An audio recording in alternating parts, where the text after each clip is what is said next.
This is Health Matters Insights from WCH Medical Experts. Thanks for joining us.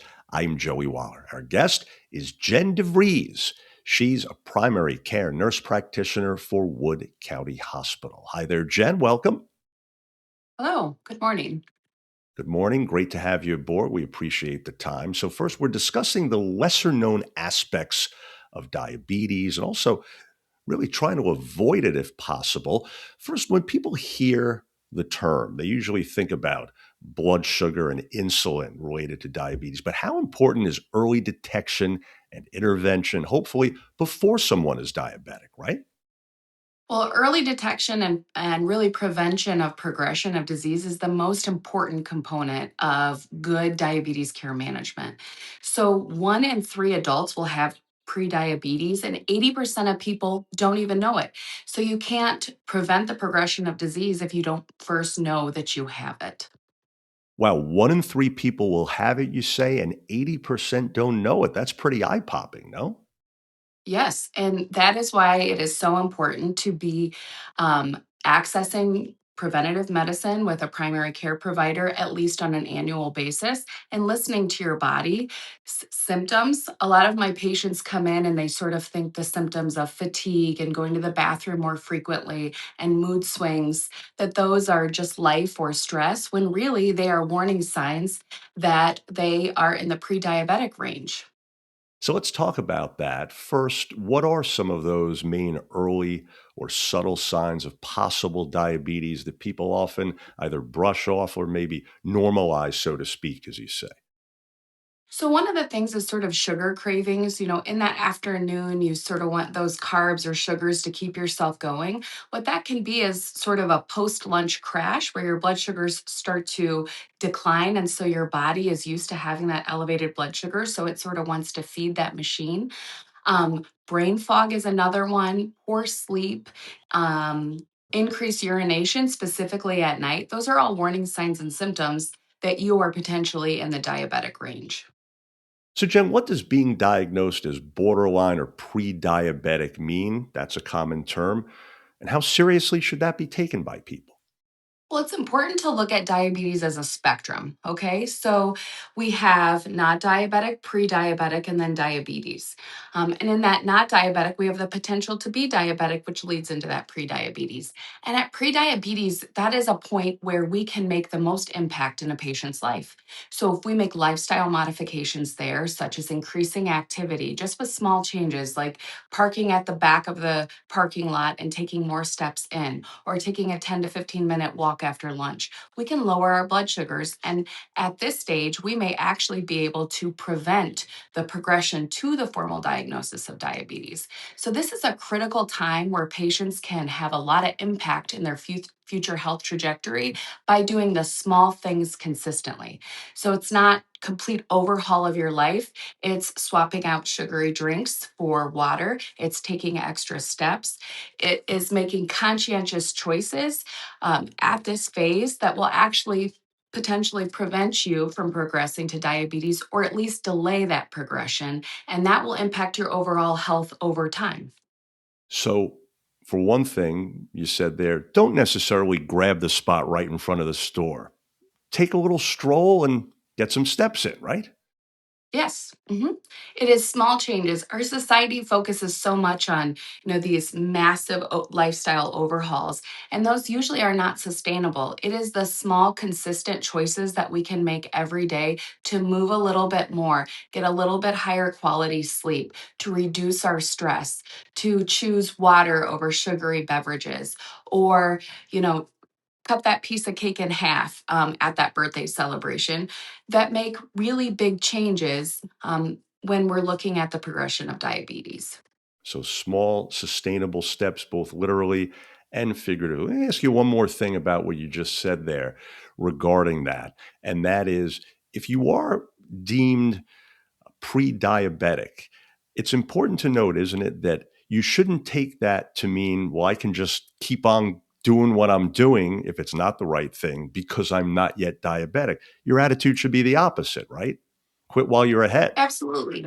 Yes, because if you don't make changes, you most certainly will progress to diabetes. And diabetes links with heart disease, it links with kidney disease. So intervening at that yellow light or at that pre diabetic stage gives you the opportunity to prevent even more diseases in the future. And let me ask you to pick up on what you just mentioned there, namely, diabetes does indeed affect the body beyond what most people expect. It can affect your energy, your healing. You mentioned heart health, even mental health, right? hmm So, part of being diabetic or pre diabetic is not just that your blood sugar is elevated, but it's the swinging of your blood sugar. So, as your blood sugar moves from lower levels to high levels, that can affect your mood. I think we've all heard the phrase hangry, when I'm hungry, I'm angry. And that's really a symptom of low blood sugar. And when our bodies do not manage our blood sugar effectively, like in diabetes, that definitely affects our mood. Now, as you well know, there's a lot of fear and also stigma around diabetes. So, what common misconceptions do you see in your daily experience that may be causing the most harm or even the most delay in people seeking the proper care here? So that's a really good question because if you have fear or stigma of a diagnosis, sometimes that prevents people from getting their blood work because they're scared of getting the diagnosis. And we know if we delay the diagnosis, we delay the treatment and we delay the potential improvement of the patient. So some of the stigma that I see is, a lot of times people know that they don't make the best food choices or that they're not moving their body like they should, right? So there's this sort of stigma that I did this to myself and I earned this, and it's sort of a shameful feeling. And the fact of the matter is that diabetes is part lifestyle choices, right? But it's also genetics, it's stress, it's availability of fresh, healthy, not processed foods. So there's a lot of things that impact the potential to have diabetes, and it is not something that is just purely by choice, but we can modify our behaviors to help improve our overall health and reduce the development of diabetes. And you touched on this, but to elaborate on it a bit, for those with blood sugar issues, how much do these small, realistic lifestyle changes make, especially for people who already may feel overwhelmed or stretched thin in some way? You've talked about what some of those changes could be. How much of a difference can they really make?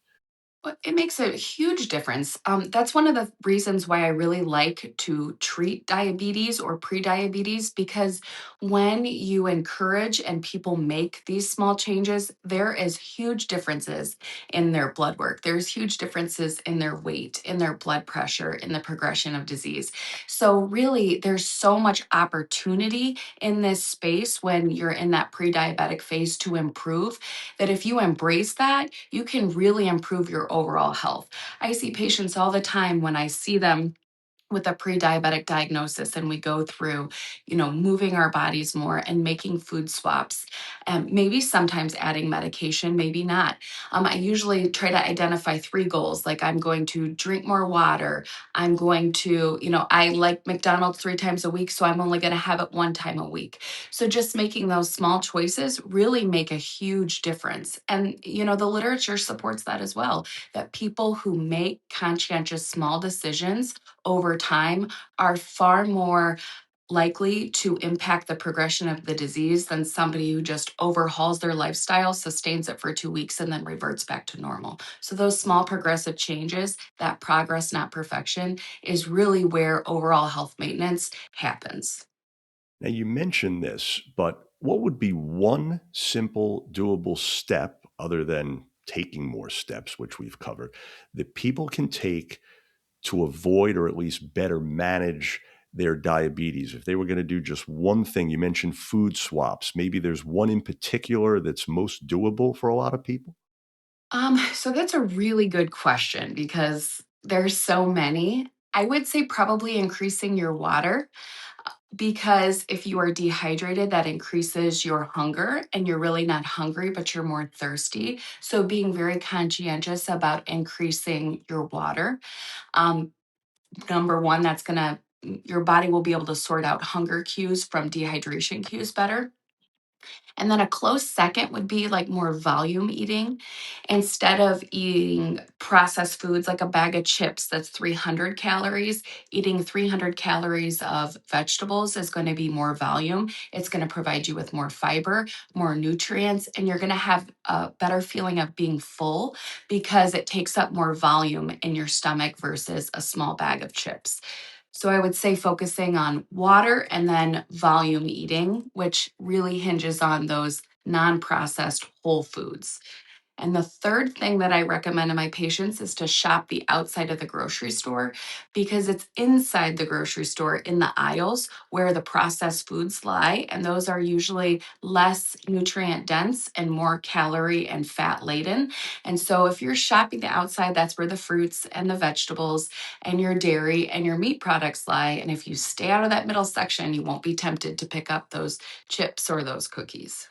So, in summary, what's one thing you wish people in our community would do sooner rather than later when it comes to either screening or follow up or asking for help? What's the one thing that you find yourself, Jen, saying to your patients most in terms of you've got to do this more often?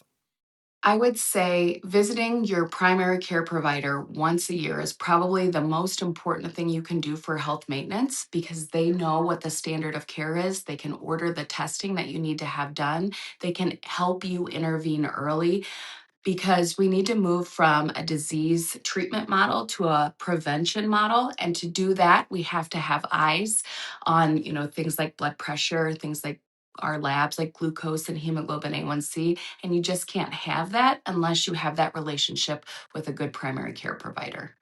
Absolutely. Great advice indeed, folks. We trust you are now more familiar with diabetes and trying to avoid it. Jen, keep up all your great work and thanks so much again. Thank you.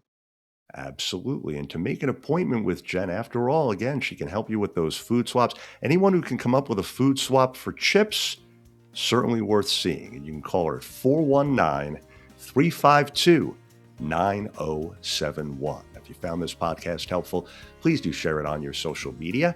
And thanks so much again for being part of Health Matters Insights from WCH Medical Experts.